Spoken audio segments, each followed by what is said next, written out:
Hey guys, welcome to Film World. Today I'm going to explain a psychological thriller film called Miller's Girl from 2024. Turn on subtitles and spoilers ahead. The movie opens with Cairo coming out of her lonely home heading for school. She has just turned 18 but still feels this deep longing to be loved and cherished. Her parents are permanently abroad, and they pretty much act like she's dead. In this small town, she's quite alone and finds solace in her writing and literature. But today was different, as she met a writer like her, a teacher, who found inspiration for writing in this small town. We now see the teacher, Mr. Miller, preparing for his class today. Cairo enters the classroom, and Miller is surprised as the class is supposed to start after 1 hour. Cairo doesn't like crowds, so she skips it. Miller gives her a list of books they have to read as their assignment, but she has already read all of them. Cairo tells Miller that she lives in Lovell Hill, which is not far from here. Miller thought that Lovell Hill was abandoned, but it belongs to Cairo's parents, who are quite successful lawyers. Cairo's friend Winnie also arrives there, and Cairo greets her in their usual way. Winnie takes Cairo with her to get something to eat. In the meantime, Miller goes to Cairo's desk to see what she was reading, and he's quite surprised after seeing the books. Boris also enters the room, and he has brought food and coffee for Miller. He snatches the book away from Miller. The book Cairo was reading was an erotic novel, and Boris starts reading the book out loud. Miller gets uncomfortable, but then Boris notices that Cairo also has Miller's book on her table too. The scene cuts to Miller in his house telling his wife, Beatrice, how a student in the school checked his book out. Beatrice is quite busy with her writing and gets a call from goddamn Amy. After the call ends, they both start drinking. Miller asks her about the erotic book he found on Cairo's table, and Beatrice has also read the book. It's quite intriguing. Beatrice and Miller start making out when she gets another call from Amy and leaves to take the call. The scene changes to Miller and Boris sipping coffee on the school field bench. They are looking at the hill and wondering how someone can live in a place like that. Our girl Cairo starts coming down from the hill and walks toward Miller and Boris. Boris offers her biscuits too. Miller tells her how, even though he's the basketball team coach, Boris listens to Celine Dion and bakes biscuits. They laugh together. Boris then gets up to leave. The scene cuts to Winnie trying to get attention from Boris while he is walking by her. She directly asks him why he didn't pay attention. Winnie then manages to secure a class in his physics course. Cairo notices all of this happening, and after Boris leaves, she goes up to Winnie, confused because she thought that Winnie was lesbian. Winnie laughs it off, and they go to have something to eat. The scene cuts to Cairo smoking, and Winnie is lying in a bed beside her. Cairo is trying to write her essay for Yale, but is stuck at a point where she's required to describe her biggest achievement. Winnie jokes that she could write about a teacher-student affair and how it affected her. Cairo doesn't get the joke, but Winnie goes on about how good it will feel to have her first time with a man who is mature and knows his way around things, referring to Boris. She then tells Cairo how Mr. Miller also looks at Cairo that way. In the morning, Cairo is seen in Miller's class, quite attentively listening to his lecture. Miller tells her to meet with him after class. Boris was already at Miller's desk, waiting for him. They then plan to have dinner together with Beatrice. Miller is a bit depressed because Beatrice seems to be quite occupied with her book. Anyway, after Boris leaves, Miller is trying some dance moves, but he comes face to face with Cairo and gets quite embarrassed. Cairo and Miller sit down. Miller asks her where she and Winnie are planning to go after school. Winnie is going to stay here, but Cairo has decided to leave for Yale because it will provide greater opportunities to study literature. Miller suggests she investigate the poetry reading here in Tennessee before she leaves, as she hasn't discovered a lot of things here. Cairo decides that she will visit, but asks why he has called her here. It's about the story assignment she submitted. Miller starts quoting from her writing, and Cairo starts getting happy and flustered. He praises her work. Miller tells her that he wants her to write another story to submit for her university. Cairo tells Miller that she has also read his book. It's grand and tragic. Miller tries to keep his composure and hide his happiness. Cairo starts quoting his book, and Miller is speechless. After she's done, he tells her how it was the first thing he wrote, but now he's married, has a job, and can't seem to write anymore. Cairo then challenges him to start writing. Winnie also arrives there, and Cairo leaves with her. At night, Miller and Boris are seen at a bar with Beatrice having some drinks. Winnie works at the bar and is serving Miller's table. She starts openly flirting with Boris in front of them. After Winnie leaves, Beatrice asks whether she's the one who read Miller's book. He then tells her about Cairo.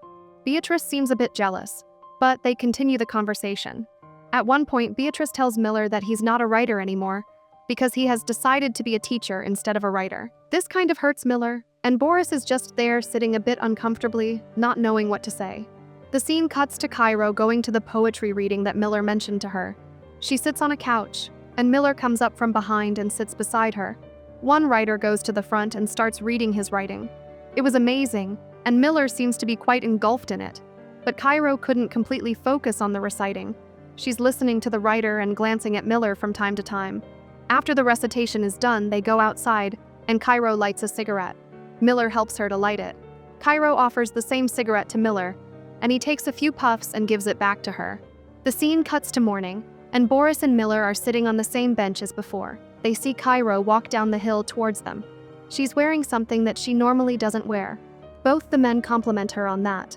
Cairo thanks them and gives them the coffee she brought for them. After some chit-chatting, Boris leaves, and Cairo sits beside Miller. He offers her a cigarette, and they smoke together. Miller is then seen in the hallway when he gets a text from Beatrice. She suggests they go on a vacation to take a break. Meanwhile, Winnie is curiously asking Cairo what Miller's reaction was to her outfit, and it was a positive one. She's now heading to his office too. Winnie also comes with her to not miss out. Miller is hurriedly getting ready to leave for his vacation, so they quickly discuss the midterm topics. Cairo requests that she wants to write in the style of an erotic novel writer who is honestly quite controversial. Miller hesitates because he is already prohibited from teaching this particular writer's style, but he allows Cairo anyway. After Miller leaves, Winnie starts teasing her, and Boris enters the room. Seeing him, Winnie turns her attention to him. Boris tells them that he's thinking about selling his biscuits to collect funds for the baseball team, and he requests Winnie to make a logo for them. Winnie now gets an excuse to get his phone number. While they are at it, Cairo tells her to call her cell phone because she can't find it. Meanwhile, Miller and Beatrice still haven't left, as Beatrice is still stuck with her work. Miller then gets a call, and it's Cairo's phone. As he still hasn't left, he decides to drop the phone off at Cairo's place. The scene cuts to Miller driving to Cairo's home. It's raining, and he's almost fully wet. Cairo comes out, and she's wearing a beautiful satin dress. Cairo tells him to come closer, but Miller tells her to come instead. And she does. Slowly, but finally, they kiss. The scene changes to Cairo thinking about the kiss while she's writing her assignment. Miller is also thinking about it while trying to write too. Beatrice, who was working, tells him to go somewhere else as she can't focus if he's in front of her. He goes to a quiet place and opens his laptop. He starts reading the assignment that Cairo sent him through email. The story she wrote is about a student-teacher affair, just like hers and Miller's. In the story, she describes a scene where the student and the teacher, Mr. Murphy, make intimate love. Miller gets excited reading it, and he starts self-pleasuring. The scene cuts to Cairo walking down the hill to go to school. She goes to the class and waits for Miller. Cairo greets Miller, but he ignores her and goes to his desk. Cairo asks him what happened, and he rejects her assignment, saying she has to choose a new author and write a completely new story, as this is inappropriate. Cairo gets upset and argues that this is not just a story, it's their story. But Miller denies taking responsibility for this, and says if she continues to bear feelings like this, she has to do it herself. He tries to stay away from her, but Cairo gets up to his face and tells him that they should examine the real issue because she knows her writing was good. He's just afraid to face his real emotions. That's why he can't write anything new. That's why he's so mediocre and is working here instead of doing something great with his talent. Cairo starts sobbing while trying to provoke him, but Miller tries to stay still in his place. After she's done, she leaves with her assignment. She puts it in the vice chairman's box and leaves for home. Meanwhile, Miller has also arrived at his house. He looks stressed, so Beatrice offers him some drink. Back to Cairo, she's now sobbing to Winnie about how Miller rejected her. But she knows he didn't reject her story because he didn't like it. He did so because it affected him. He's not genuine like Boris. Instead, he's a pretender. Beatrice is now seen asking Miller what happened, and he tells her what Cairo did with her midterm assignment. Excited, Beatrice asks him to show her Cairo's story. They get on the couch, and Miller starts telling her the story as he can remember it word for word. Beatrice gets excited hearing it and starts making moves on him. Meanwhile, Cairo is telling Winnie to text Boris so that it can distract him. But we see Boris entering Miller's house unannounced and catches them being intimate on the couch. Back at Cairo's place, Winnie is telling her how she wants Boris to both like her and be physically intimate with her. Cairo suggests she tells him that she's drunk texting, and this will make him at ease while texting. Meanwhile, Beatrice is teasing Boris as he is looking very giddy while texting Winnie. He asks Winnie what she is doing, and Cairo tells her to text him that she's testing intimacy with Cairo. Boris replies that she should go to bed. So Cairo comes up with another idea. They both get their shirts off and take pictures being intimate. Cairo and Winnie start making out. Winnie seems to really get into it, but Cairo pushes her away and tells Winnie to send it to Boris. Meanwhile, Beatrice gets a call from the school, and Miller is called to the principal's office. The scene changes to Cairo smoking in her house alone, and it's pitch dark. Back to Miller. He's just off the phone with the vice principal. He explains to Beatrice that he has to submit incident reports to the principal's office tomorrow. Beatrice is confused because it's just a story, but Miller looks a bit guilty, so she warns him that teenage girls can be very dangerous. In the morning, Winnie comes up to him after class asking whether he has seen Cairo. Miller says no and leaves to go to the principal's office.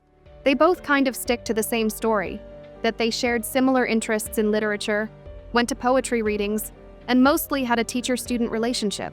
Miller did show favoritism towards her because he recognized her talent. They both kept what happened at her house on that rainy day a secret.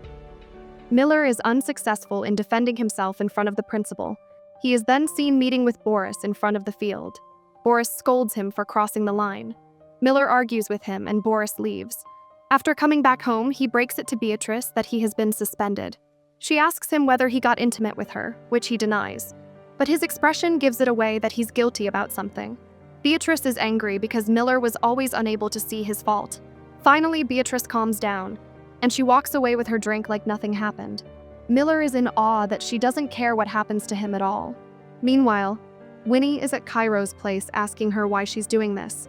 Cairo has decided to testify against Miller to the school board. Winnie asks whether it's because he didn't want her. Cairo knows he did want her. Then Winnie asks whether it's because he didn't leave his wife for her. Winnie tells Cairo that she'll testify against her. Cairo threatens her that she has evidence against her and Boris. Cairo then gets on top of the mattress and starts reading her writing. She describes how she experienced her first love with Miller and tried to reach out, but she was cut off in the middle. She overestimated him, and he underestimated her. Now she'll bring out something in him like he brought out something in her, and they'll both change. The scene cuts to Miller. He has opened a locked door and has sat in front of his laptop to write after God knows how long. In the morning, Miller is seen waiting for Cairo on the stairs of the school. Cairo arrives, and seeing him, she starts crying. Finally, she smiles, and Miller also tells her hi. Both ready to accept the changes they brought into each other's lives. That's how the movie comes to an end.